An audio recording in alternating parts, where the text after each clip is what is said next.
Well, hello there, people on the interwebs. It is day 41 of reading the Bible in a year, and I don't like the way my microphone is there. I will move it closer to me. Ha ha ha. Nah, too close. Alright.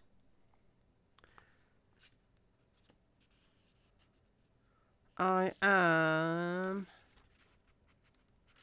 getting towards the end of Leviticus. Yes! So today and tomorrow are the last 2 days of it. I've got chapters 24 and 25 to read today. Then 26 and 27 to read tomorrow. Wow, that's good. And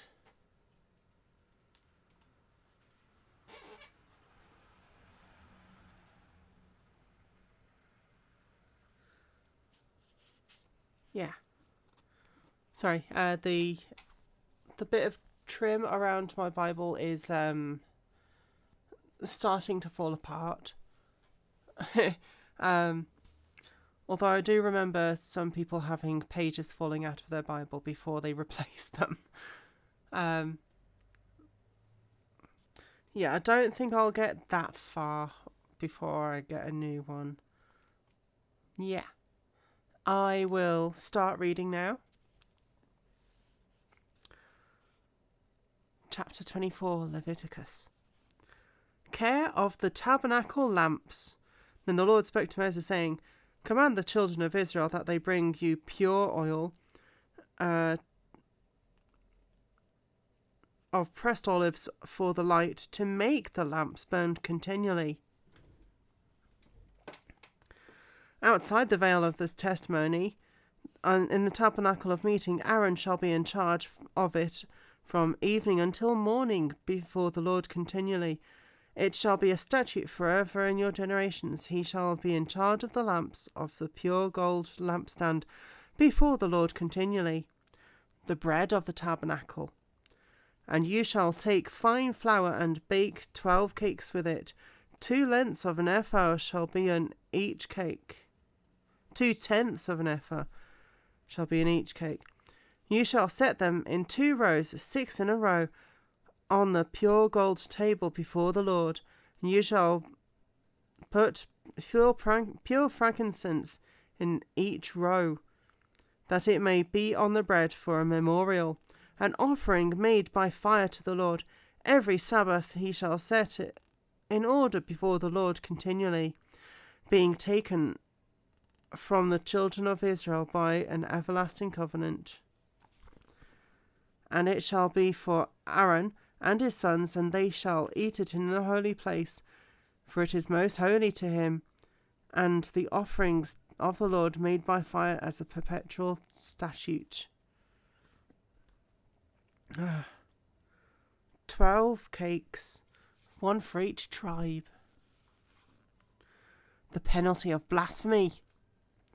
Now the son of an Israelite woman, whose father was an Egyptian, went out among the children of Israel, and this Israelite woman's son and the man of Israel fought, each other in the camp. And the Israelite woman's son blasphemed the name of the Lord and cursed, and so they brought him to Moses. His mother's name was Shelomith, the daughter of Dibri of the tribe of Dan. Then they put him in custody, that the mind of the Lord might be shown to them. And the Lord spoke to Moses, saying, Take outside the camp him who has cursed, and then let all who heard him lay their hands on his head, and let all the congregation stone. Then you shall speak to the children of Israel, saying, Whoever curses his God shall bear his sin, and whoever blasphemes in the name of the Lord shall surely be put to death. All the congregation shall certainly stone him, the stranger as well as him who is born in this land. When he blasphemes the name of the Lord, he shall be put to death. Whoever kills any man shall surely be put to death. Whoever kills an animal shall make it good, animal for animal. If a man causes disfiguration of his neighbour, as he has done, so shall it be done to him. Fracture for fracture, eye for eye, tooth for tooth. As he has caused disfigurement of a man, so shall it be done to him. And whoever kills an animal shall restore it, but whoever kills a man shall be put to death. You shall have the same law for the stranger and for the one who from your own country, for I am the Lord your God. Then Moses spoke to the children of Israel, and they took outside the camp him who had cursed, and stoned him with stones. So the children of Israel did as the Lord commanded Moses. Oh my word.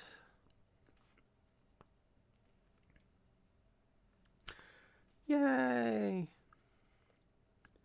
That's where it comes from. Eye for an eye. Yay. The Sabbath of the 7th year. And the Lord spoke to Moses, saying on Mount Sinai, Speak to the children of Israel, and say to them, When you come into the land which I give you, then the land shall keep a Sabbath to the Lord. 6 years you shall sow your field, and 6 years you shall prune your vineyard, and gather its fruit.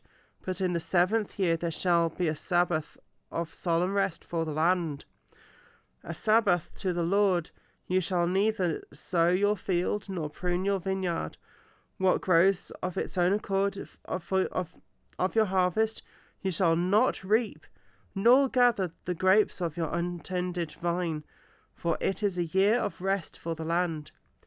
And the Sabbath produce of the land shall be food for your male and female servants, your hired man, and the stranger who dwells with you, for your livestock and the beasts that are in your land. All its produce shall be for food.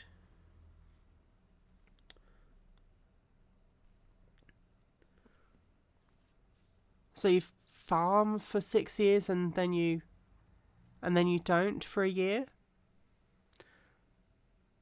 Okay, that might be a way of giving the land a chance to rest and revive itself. I'm sure there's something around here that talks about rotation of crops as well. So you're not constantly farming the same crops in each field. Something like that, anyway. The year of Jubilee. And you shall count 7 Sabbaths of years for yourself, 7 times 7 years, and the time of the 7th Sabbath of years shall be to you 49 years. Then you shall cause the trumpet of the Jubilee to sound on the 10th day of the 7th month of the Day of Atonement. You shall make the trumpet sound throughout all your land, and you shall consecrate the 50th year, and proclaim liberty throughout all the land to all its inhabitants. It shall be a jubilee for you, and each of you shall return to his possession, and each of you shall return to his family. That 50th year shall be a jubilee to you. In it you shall neither sow nor reap what grows of its own accord, nor gather the grapes of your untended vine, for it is the Jubilee. It shall be holy to you. You shall eat its produce from the field. In this year of Jubilee each of you shall return to his possession. And if you sell anything to your neighbour, or buy from your neighbour's hand, you shall not oppress one another. According to the number of years after the Jubilee, you shall buy from your neighbour. And according to the number of years of crops he shall sell it to you. According to the multitude of years you shall increase its price, and according to the fewer number of years you shall diminish his price. For he sells to you according to the number of years of the crops, Therefore you shall not oppress one another, but you shall fear your God. I am the Lord your God. I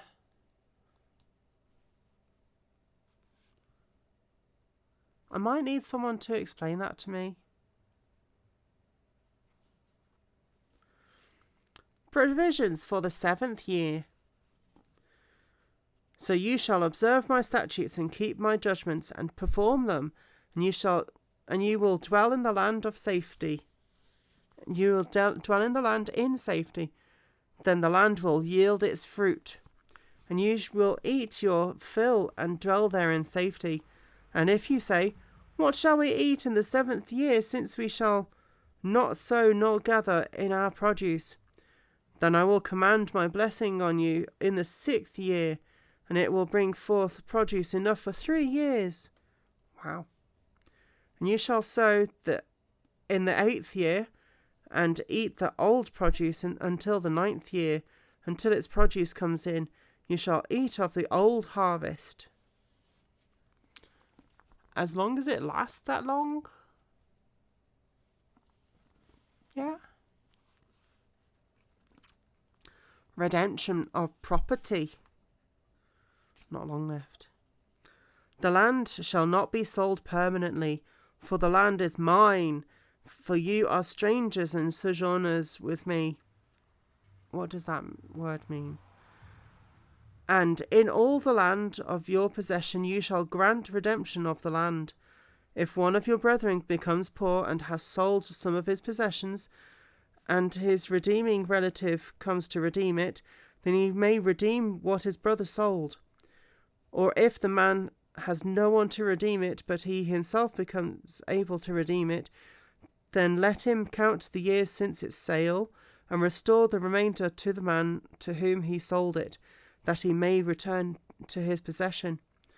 But if he is not able to have it restored to him, then what was sold shall remain in the hand of him who bought it until the year of Jubilee. And in the year of Jubilee it shall be released, and he shall return it to his possession. If a man sells a house in a walled city, then he may redeem it within a whole year after it's sold.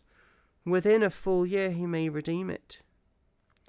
But if it is not redeemed within the space of a full year, then the house in the walled city shall become permanently to him who has bought it. Throughout his generations it shall not be released in the Jubilee. Oh, so it's only land that's released. However, the houses of the villages which have no wall around them shall be counted as the fields of the country. They may be redeemed, and they shall be released in the Jubilee. Nevertheless, the cities of the Levites and the houses in the cities of their possession, the Levites may redeem at any time. Different rules.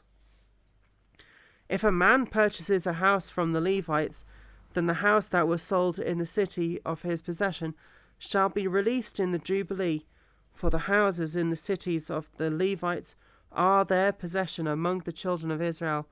But the field of the common land of their cities may not be sold, for it is their perpetual possession. Lending to the poor. If one of your brethren becomes poor and falls into poverty among you, then you shall help him, like a stranger or a sojourner, that he may live with you. Take no usury or interest from him, but fear your God, that your brother may live with you. You shall not lend him your money for usury, nor lend him your food at a profit. I am the Lord your God, who brought you out of the land of Egypt, to give you the land of Canaan, and to be your God.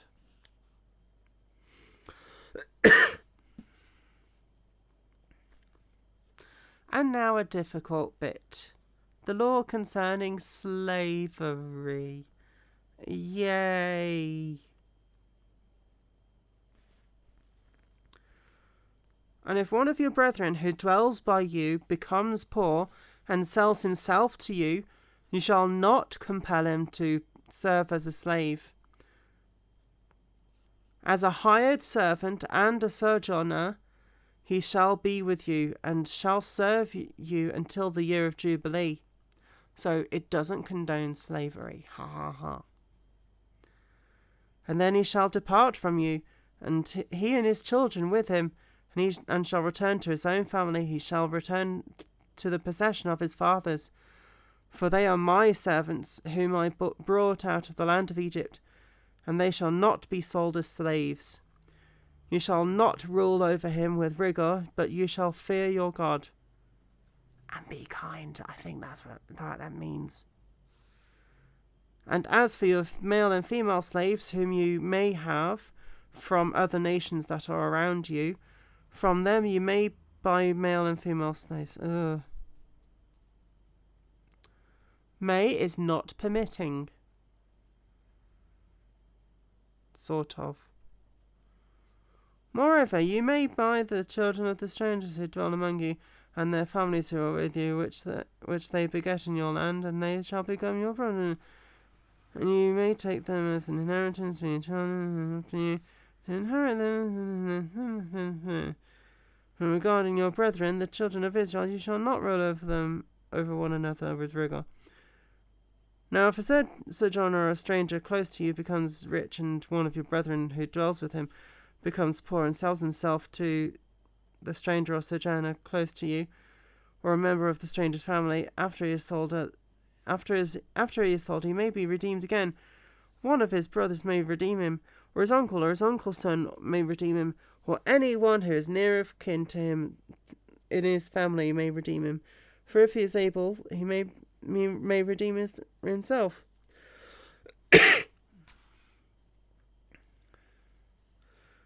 Thus he shall reckon with him who bought him. The price of his release shall be according to the number of years, from the year that he was sold to the year of Jubilee. It shall be according to the time of the hired servant for him. If there are still many years remaining according to them, he shall repay the price of his redemption from the money which he was bought. And if there remain but a few years until the year of Jubilee, then he shall reckon with him, and according to his years he shall repay him the price of his redemption. He shall be with him as a yearly hired servant, and he shall not rule with rigour over him in your sight. And if he is not redeemed in these years, then he shall be released in the year of Jubilee, he and his children with him. For the children of Israel are servants to me. They are my servants, whom I brought out of the land of Egypt. I am the Lord your God.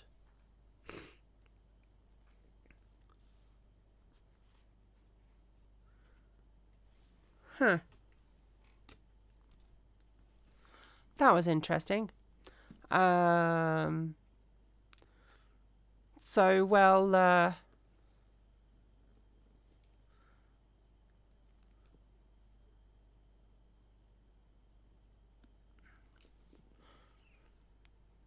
That last one about slavery,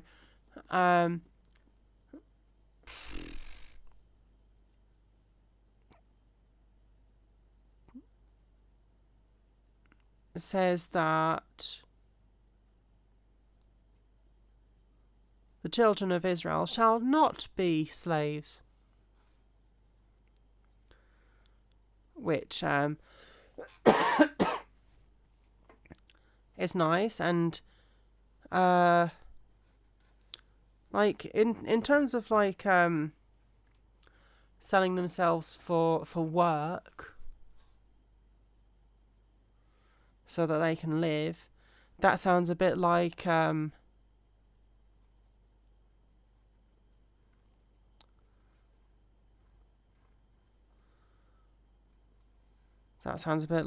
modern day work stuff.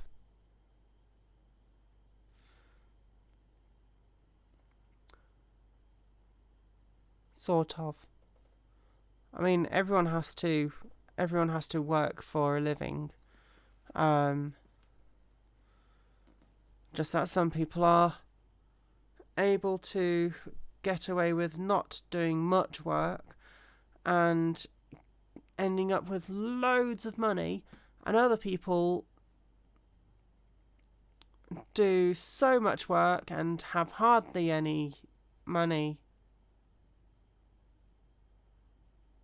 And I'm looking for work, so yay. I'm basically applying for as many jobs as possible. I need a job because I don't have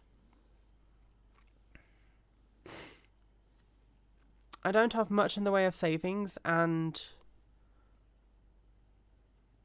I just realised today that I was in a much better financial situation before I met my ex. I had a healthy bank account. I had healthy savings, which I should have put more into that. Yeah.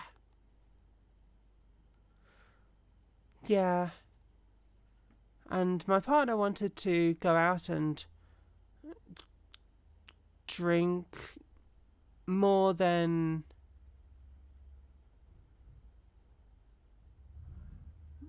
a lot more than I wanted to. Well, I don't want to. I didn't want to either.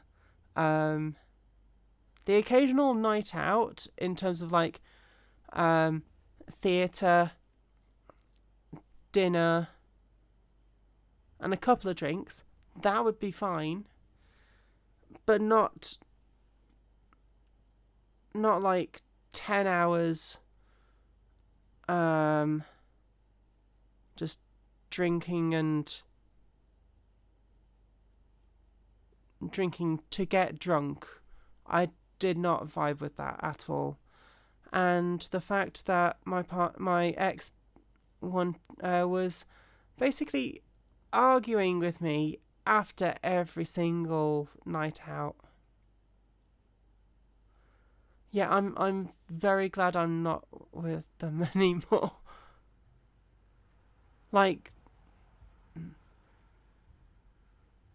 they'd be good as a friend on occasion, but a distant friend. Yeah. Alright, I'll see you in my next reading.